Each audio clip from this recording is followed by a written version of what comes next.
Hello everybody, Direk Nyox here. For this video, dumayo tayo dito sa Cainta Rizal sa Santa Lucia East Grand Mall para kunin ang isang solid na marble figure. Tara, let's go! At dito nga sa Santa Lucia East Grand Mall branch ng The Collectible Store tayo napadpad. Meron kasi nagbigay ng tip sa atin na yung hinahanap kong Marvel figure dito natin makikita. Andito na rin din tayo, di itour na natin yung lugar. Sa labas pa lang makikita mo na kapansin-pansin na yung iba't ibang assorted na anime figures. Meron din sila ditong mga ongoing tournaments. Pagpasok pa lang kapansin-pansin nga na malawak talaga tong branch ng The Collectible Store na to. There are so many collectibles to choose from. Siyempre nandito yung mga NBA trading cards na kinokolekta rin natin.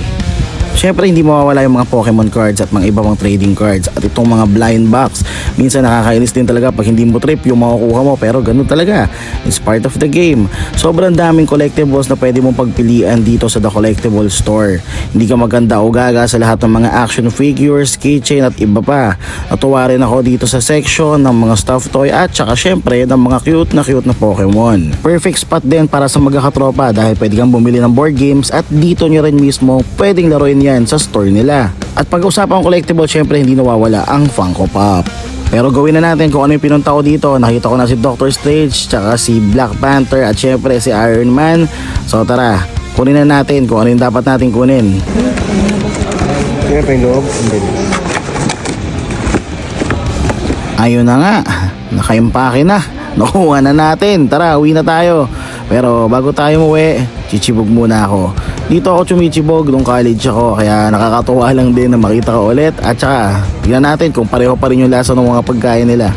Now I'm back home and it's time to reveal kung ano ba tong i-assemble natin. Walang iba kundi ang Venom King in Black figure. Sobrang angas, sobrang solid nito. Tara, buksan na natin. Tsaka hindi na ako magsasalita pag binuksan ko na siya para marinig nyo rin yung tunog ng karton. Satisfying yun eh.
And ayun na nga, tapos na natin gawin ang King in Black Venom figure natin. Ready na para i-display natin to.